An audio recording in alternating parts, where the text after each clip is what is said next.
How to use AI for video captioning automatically.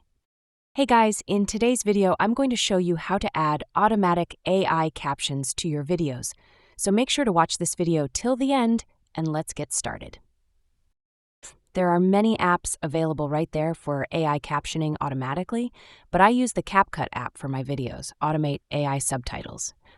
First, open CapCut on your device. Once you're inside, tap on New Project and select the video you want to edit. After your video loads on the timeline, tap on Auto Captions. It will be at the top toolbar. CapCut will now ask you to choose the language of your video. Now click on the Generate button. Now CapCut's AI will automatically generate captions for your entire video. This usually takes a few seconds depending on the video length. Once the captions appear, you can edit them individually if you want to correct anything. You can also adjust the font, style, colors, and animations for a more professional look. After that, preview your video to make sure everything looks correct. Finally, tap on Export to save your video with AI-generated captions. That's all for the video.